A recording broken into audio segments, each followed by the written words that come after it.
Hello, I'm Jennifer Purdy. Today, I'm talking with Navajo pianist and composer Connor Chee. Connor is a classically trained pianist who made his debut at Carnegie Hall when he was 12 years old after winning a gold medal in the World Piano Competition. After his Carnegie Hall debut, Connor continued to win awards and perform. He played at the United Nations, Carnegie Hall again, and was featured on CNN International. He earned his bachelor's degree at the Eastman School of Music and his master's degree at the University of Cincinnati's College Conservatory of Music. Connor Chee has released 5 albums. The first album includes Connor's performances of classical piano repertoire. Connor's other albums consist of his original compositions that have ties to his Native American culture and heritage. Connor has graciously provided the music used at the beginning and end of all the podcasts in our Native American series. So do you want to start at the beginning and tell me about your family and your childhood and your beginning? Well, I'm originally from Page, Arizona, right on the northern border there, Lake Powell area. I lived there until I was about 10. Between there and my grandfather, my Nully, has a place on the reservation there outside of Tuba City. So between Page and there is where I spent a lot of my childhood.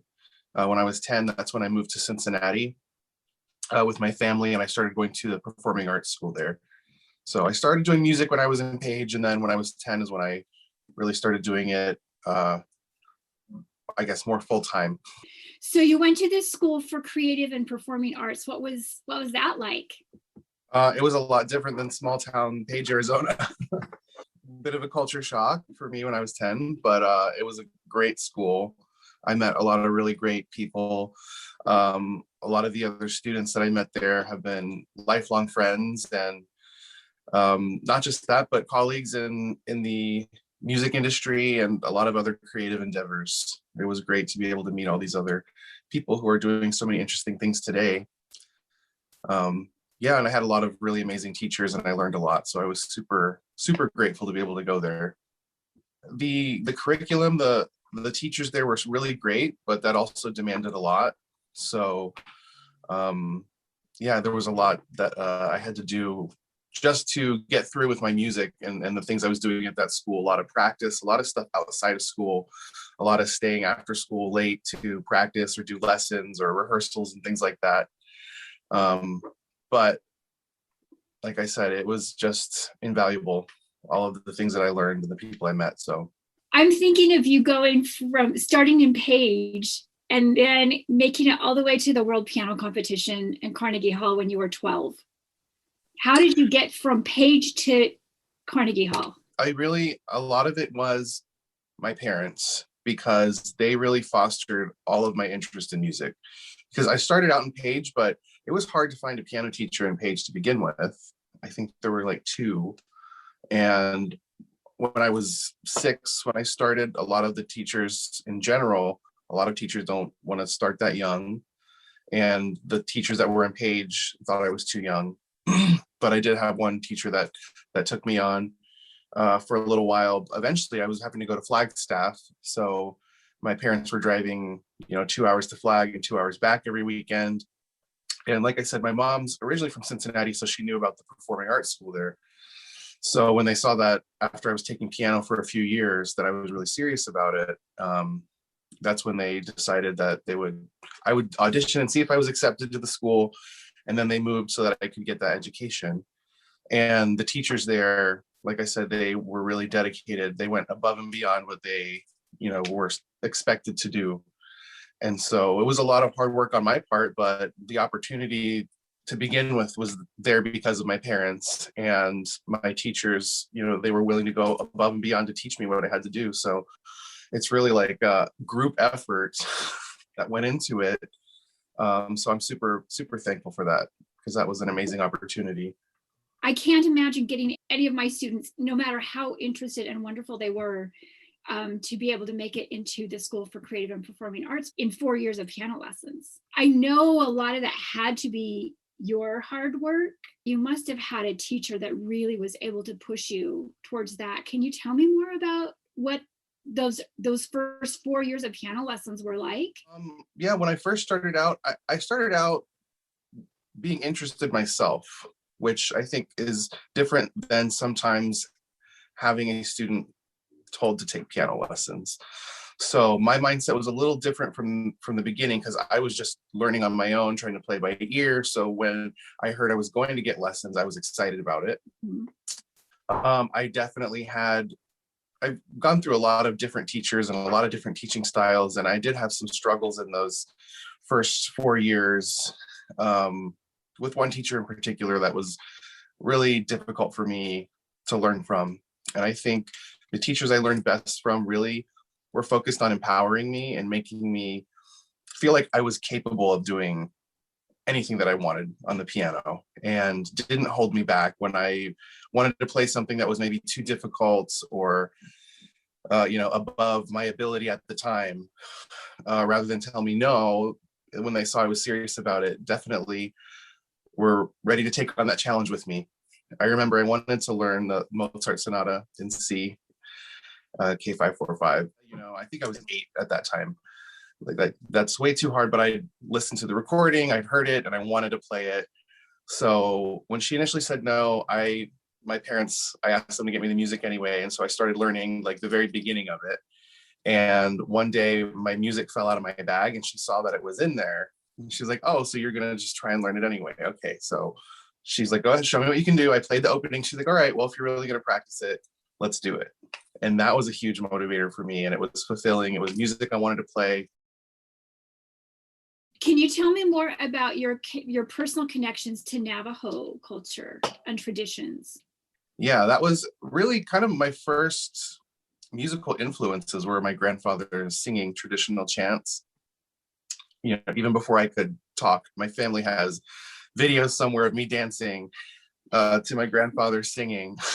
Um, so that's just something that, I was steeped in that culture and tradition growing up in Arizona, and between Page and the reservation and my dad's side of the family.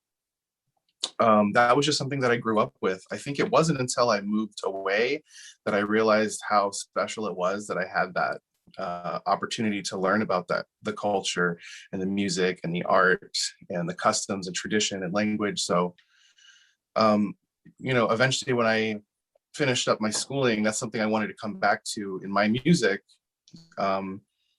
Also just to preserve it, just because I love it for one thing, but also to help share it with other people who might not have the opportunity to experience that kind of music or culture where they're at. So When you went to Cincinnati, were you able to maintain a connection to your culture? How did you see yourself fitting in there? it was difficult in that sense. When I first moved, even until I was an adult living there or working on my master's degree and teaching students, a lot of people, students, parents even, didn't realize that there were Native American people still around. I got very often that, when I was teaching some piano students and they asked what I was, like, "Where are you from?" And I would tell them I'm Native, and they would be like, "No, that they're all gone. That's, you're joking." And so, it was shocking to me, but out there was not as much awareness, especially when I was growing up there, before the internet really took off the way that it did, and we can see so much from around the world all the time. But especially during that time period, there was just a lack of awareness. So, we kept the culture and the traditions alive at home. And other than that, I did not ever meet another Native student at school. Yeah, so that part of it was difficult. Was your culture part of your decision to move back to Arizona? And what influenced your decision to go back to Arizona? Part of it, I think I'd always really planned to come home again at some point after, I was really leaving in the first place to study and learn. And so I wanted to take what I learned back home, and also, like I said, I wanted to help preserve the culture and the music in a way that I could, using what I'd learned. and being closer to family and to where I'm originally from. I mean, I just feel at home here for one thing, but also being close to that tradition and all the things that I really missed while I was gone. That was definitely a motivation to come back. I've been having so much fun listening to all your albums.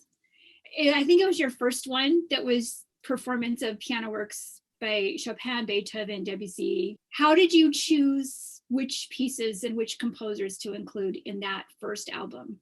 The first album I released, that was actually, I was doing a performance in Utah at the Amazing Earth Fest in Kanab.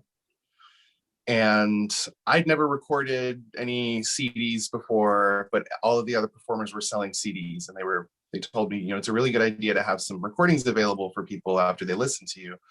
So I kind of based it on a lot of the works that I was going to be performing during that week of the Earth Fest. So that was kind of just my first time actually trying to put together an album of recordings myself. When did you start composing? Because all your original compositions are really based in your culture. Yeah, I always had an interest in composing. When I was very first started out, that's kind of how I started out, playing by ear and making up my own music. I did have a music teacher that helped me write down a couple things when I was in school in Page. But after that, I didn't, as I got older, I would compose some things, but the feedback that I got from some teachers was like, you really need the form, you need to know how to construct the music properly. And I sort of got this feeling like I don't know enough to really compose. So I kind of didn't do it as much. And eventually, as I was going through school, I gravitated towards those composition lessons in all of my electives. So because I thought I want to do this and I want to make sure that I do it the right way. And I don't think like that anymore, but it took me a while to kind of break out of that mindset that I got, I think just from that feedback that one time that I got. It stuck in my head that I don't know how to compose. I have to learn the right way. So I did spend a lot of time, even though I wasn't actively composing and putting music out there, I was sort of learning all about the process and the different approaches and, how to write for different instruments. And I even did computer music and electronic music. My second album that I did, the Navajo Piano, which was the first time I really did these compositions rooted in the culture, the Diné tradition. That was part of what I wanted to do to preserve the music. I actually just intended to record my grandfather singing some traditional chants and then write it down just for preservation purposes.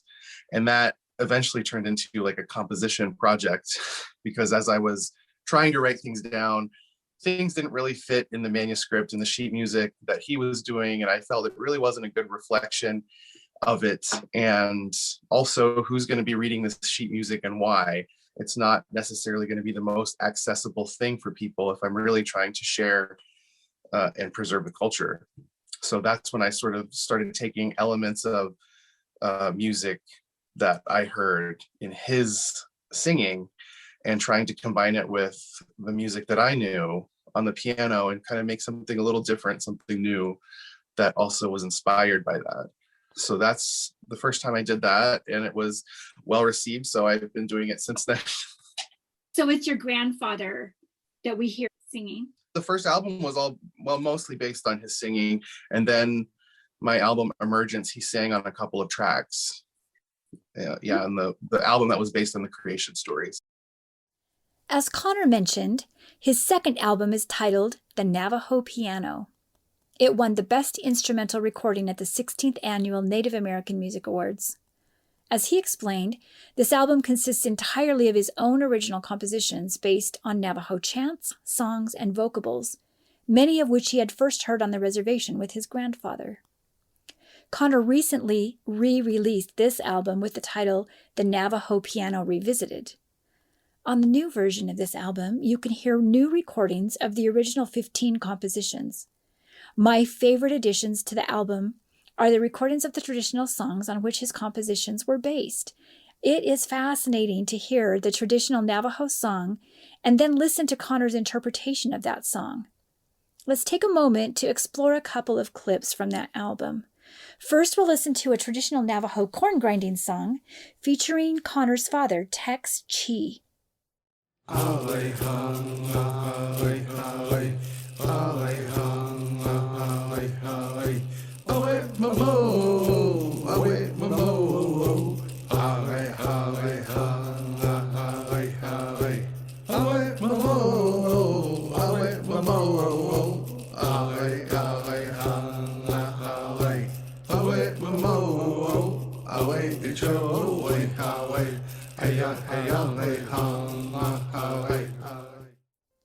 Now here is Connor's composition based on that corn grinding song.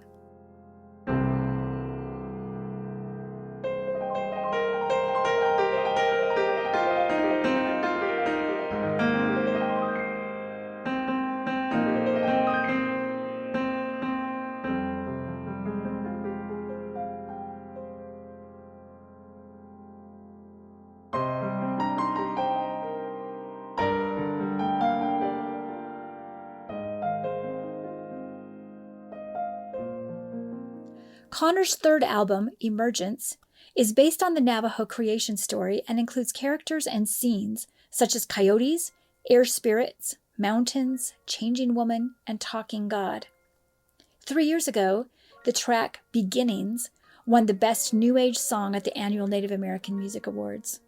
Connor recorded and used his grandfather's traditional singing on a few of the tracks of this album. This is Beginnings from the album Emergence.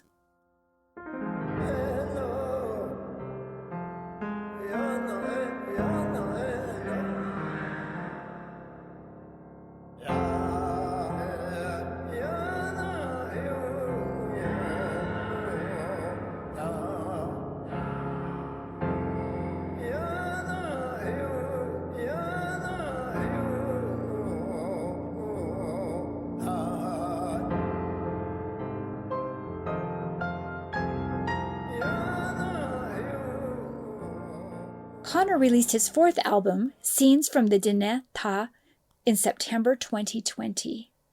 On this album, he describes common elements of Navajo culture through his original piano compositions. These tracks include glimpses of traditional native life such as hogan, weaving, sunset, sheep, and fry bread. This album was accompanied by the release of several music videos filmed on the reservation, directed by Navajo filmmaker Michael Etzity Jr. The results of this amazing collaboration are found on Connor's website and on YouTube.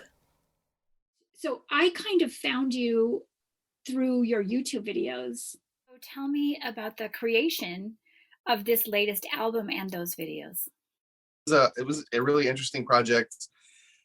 After I did the Emergence album, that was a little bit more, I think, serious in nature. I don't want to say like super serious, but music that is speaking to the creation story and the tradition there, as opposed to what I did with my most recent album, where I just kind of wanted to share little pieces of the culture as it is today. Not so much the history and the beliefs, but just little snippets of life today in the Navajo Nation. So it was a little bit different approach musically, a little bit different character to a lot of the pieces. And I did, before that, I did a single, and that was the first time I really did a music video for anything. And people really liked it and they wanted more. So I decided that for the next album, I wanted to do kind of a visual album where I had a music video for pretty much every track. And that also kind of was in my head as I was writing these pieces. I knew there was going to be a visual element to this eventually. And so I did have some ideas as far as what I wanted to see in certain videos to kind of go along with the music I was making that would kind of glue it all together. So I had the videos roughly planned, but then my longtime friend, Mikey Jr., Michael Etzity, he actually took piano lessons with me and Paige when I was first starting out. Like my first piano lessons, he was like my piano lesson buddy. So we reconnected, a few years ago, and he does video work, and so he collaborated with me. I was fortunate to have him help me make these music videos. So that was a whole new element to this process. You know, outside of the recording studio, I finally finished all the music, and then there's a whole nother thing that we took on, which is getting all these videos together. But yeah, it was part of the plan from the beginning, but you never really know how it's going to pan out or what's going to happen when you're actually shooting them or putting them together. But yeah, it was a lot of fun, and it's nice to have that visual thing to go along with the music as well, especially today when we have videos on, you know, YouTube or Facebook. It's so much easier for people, more accessible when you have something that pops up in your newsfeed that you can see as well as hear. The visual and auditory elements of these videos completely complement one another to make an incredible artistic impact. It was through watching these videos that I first became aware of Connor's remarkable talent and delightful sense of humor. Imagine with me the setting for the video called simply Sheep. Picture the distinctive red soil of Navajo country on which sits a rustic wooden enclosure full of white sheep. You notice a shovel, a trough, hoof prints in the dirt, shadows from the corrugated metal covering part of the corral, and a grand piano. A grand piano? Yes, and the grand piano in the corral is being played by Connor, who is wearing a handmade fluffy white sheep costume that includes a bell around his neck. You're just such a good sport. I love the sheep. I mean, I love that you just don't take yourself so seriously when you've got a bell around your neck and the sheep outfit. Yeah, I love we actually found that bell hanging out in the corral, and it was a last minute decision, like just put it on, like just wear it. I was like, okay. Another thing I wanted to do with this album and these videos is kind of show that I'm not too serious, because I've had people talk to me in the past or done interviews, and they're like, we weren't really sure what to expect because you're a classical musician, and we didn't want to, I think it's very serious. And I'm like, that's not who I am. So I wanted to be able to put that out there so people know that I don't take myself too seriously. And a lot of the videos and the music was about joyful stuff and stuff that's supposed to make you happy and feel good. We actually did all of the filming in like 4 days for all of the videos. It was during the whole, height of this COVID pandemic that I was just lucky that we were supposed to have a much larger team, but my roommate and then Mikey was staying with us because he was supposed to be traveling like around the world somewhere, and he got stuck with us, which is another reason that I was like, hey, you can help me make these videos, like we're all here together anyway. So it was just pretty much the three of us hauling the piano around and setting up all the cameras and getting everything together. So it was a whirlwind of stuff to get all these videos filmed in 4 days. You're hauling this piano around. That's no easy feat. It's a piano shell that my dad built to look like a grand piano that houses my Yamaha keyboard. Okay. Which is the same one that I have like in my studio. Like I can really see here this keyboard. There you go. Okay. We had it for the purposes of the video. It was nice to be able to take it pretty much anywhere and not have to worry about that. And it was still super heavy, that the shell, but no anywhere near as heavy as an actual grand piano. Still pretty difficult in finding places that we could get to where we didn't have to carry it super far. And that would still look visually, how we wanted it to look. Who was your audience when you produced all these videos and this album? Pretty much anybody and everybody. I know that just from the feedback I got in the music video I did before that, there were a lot of people from the area who enjoyed it, a lot of people who are members of the tribe that enjoyed it and enjoyed seeing places that they knew, but also people who had no idea what it was. And we're like, what is this guy doing out in the middle of the desert with a piano? And they were kind of interested. And then that, kind of got things going as far as their interest in more of the culture. And, I got people that reached out that were like, hey, we just found you through this video, and we want to collaborate or do a performance or those kinds of things. So I didn't have anybody specific in mind, other than I knew what I wanted the music to be about and what I wanted the videos to kind of look like. So I think that's something that I was super excited about, to find that it's kind of doesn't have to have a specific audience. What a great outcome you had from COVID. Yeah. from the COVID months. We listened to a portion of the track, Beginnings, from the album Emergence, which is based on the Dene creation story. Connor included a track on this album titled Resilience, which was previously released as a single. His notes say that Resilience was included on this album as a reminder that the story of our creation is ongoing, and our modern struggles will add new chapters to our history. I kind of skipped over your album Emergence. That's the one where we can hear your grandfather on 2 of the tracks. Mm-hmm. And it's based on the creation story, which I think is so intriguing. And then you also have the track Resilience on there. Yeah, I actually wrote that when I was at Standing Rock during the protests.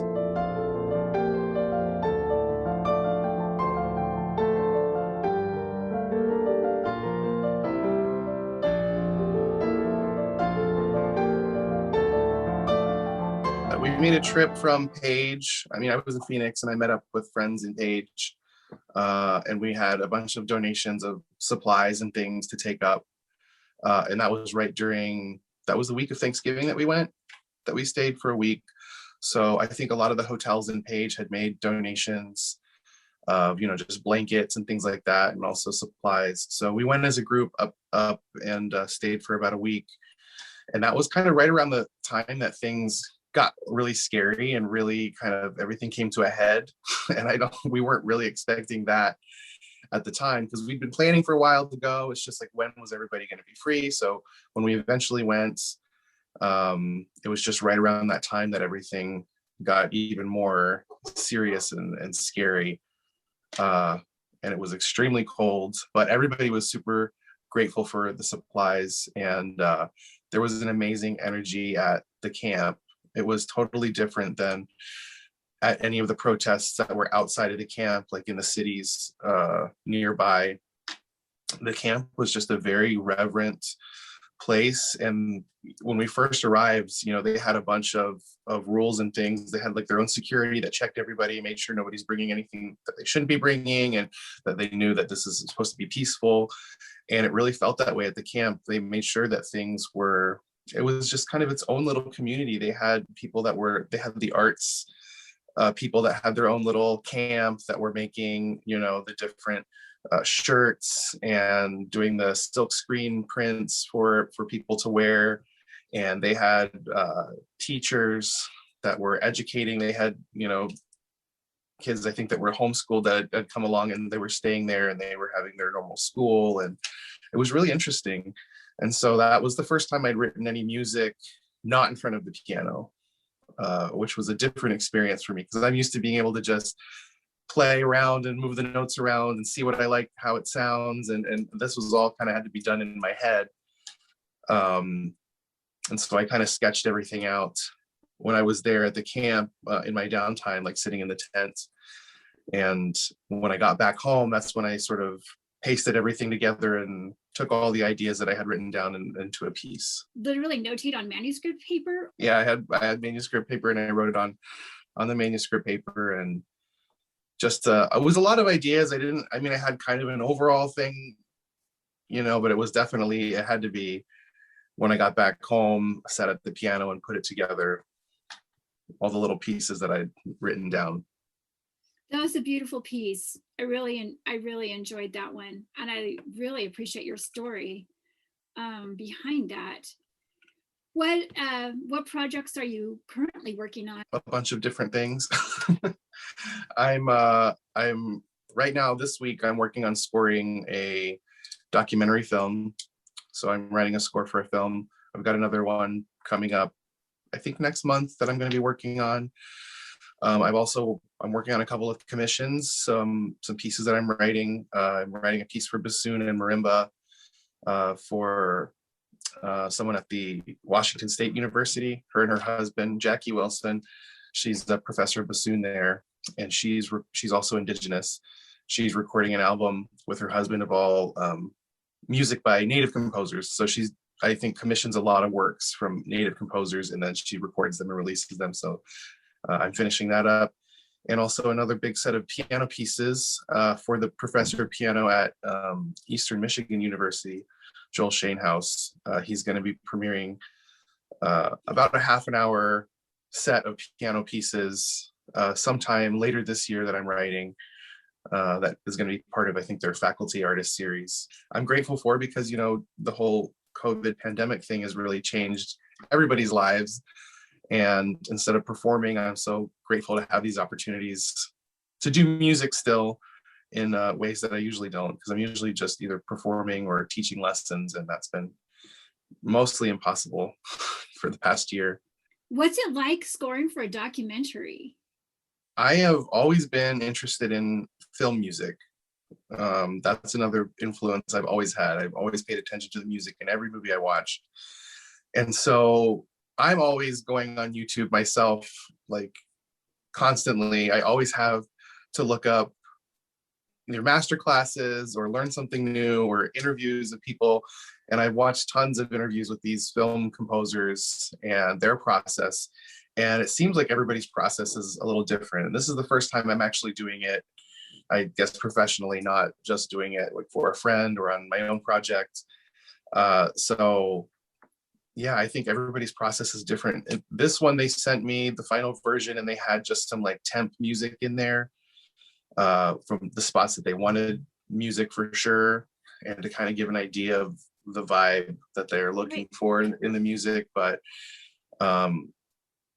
the director has also said, you know, you have some freedom here. If you see a spot that you think needs music, feel free to throw it in. And that's kind of that collaborative part of it, of going back and forth and seeing what works, what they want, what ideas I have. So this project in particular seems like I've got a lot of room as far as in my creative process.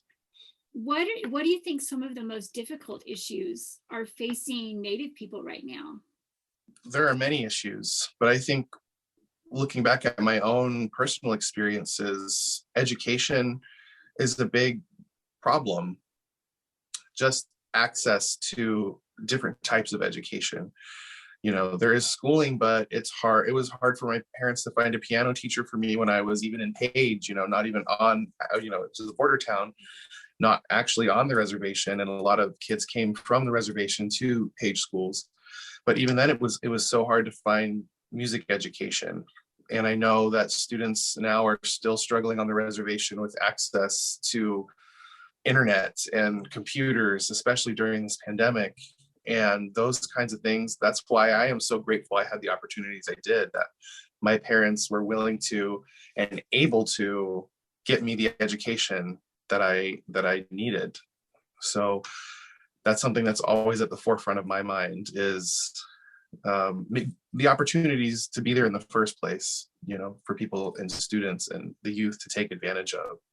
Do you have an example, or can you think of a time when your music or your music videos helped or impacted someone?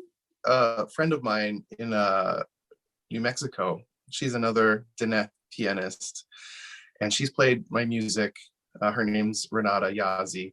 She's also teaches piano, but I think one of the most fulfilling moments for me was she sent me a short little video clip of one of her students. I think he was maybe around 6 years old, kind of playing one of the themes from one of my pieces, that he'd heard it and he wanted to play it. And I thought that was really fulfilling for me, because, and I've talked about this with Renata as well, we didn't always have somebody to, I don't know, look up to, or just to see that they were doing it as far as a native in classical music. That representation wasn't always there. Not to say there weren't always natives working in the music industry or in classical music, but it was hard to find. And so that was fulfilling for me, that you know, other students, other native students specifically, were able to find something in my music that they enjoyed, and that might motivate them to continue their own journey in music wherever it takes them. How do you feel like experience and exposure to the arts would positively impact Native students? I think definitely the arts, whatever the art is, it's about expression, it's about communication, and it's also an outlet for a lot of things. And it's something that you can put a lot of energy into, and it can be very rewarding. I think that's a really positive thing that there's something that you can be passionate about and you can study and work hard and make your own thing that's different than anyone else's. And that's kind of where the reward is. And it's a good motivator to keep everybody on track in something positive. And I know that for myself, just even hearing music when I was younger, if my mom or dad put on, music, classical music, that I was drawn to it for some reason.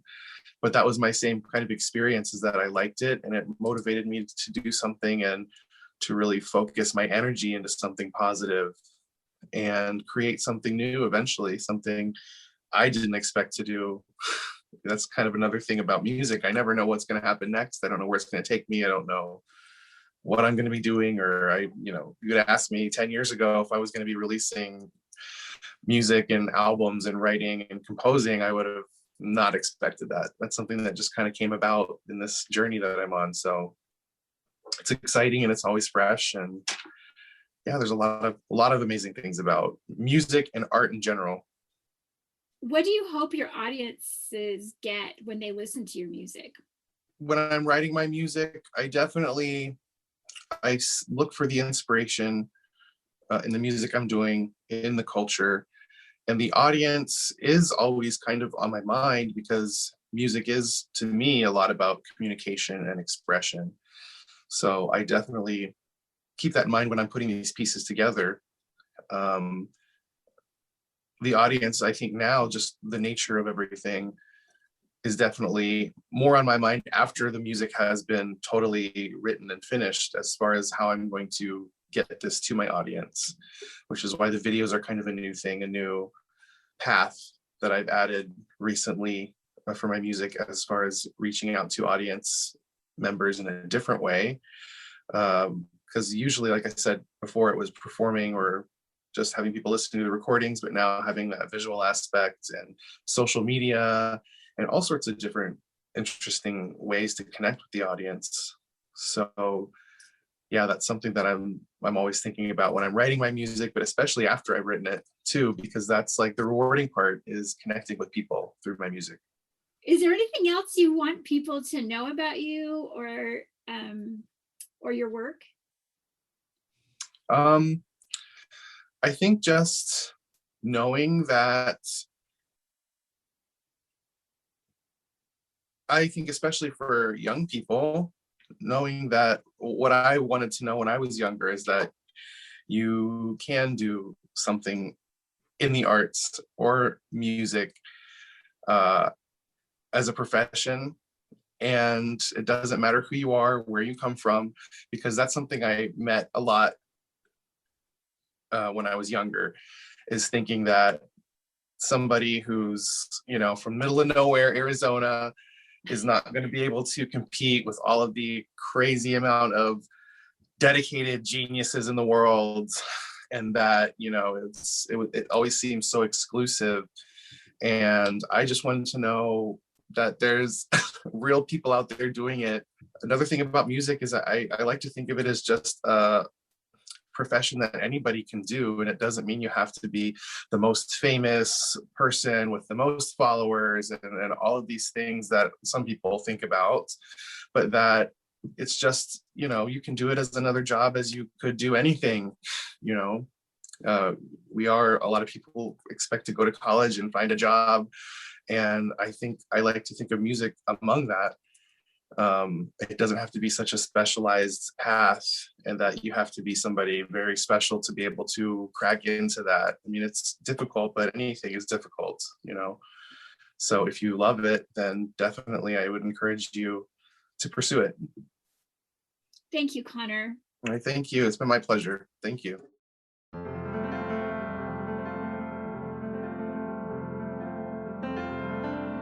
Connor's music is available on his website, connorchee.com, and multiple music platforms such as Apple Music, Spotify, Amazon, Google Play, and iTunes.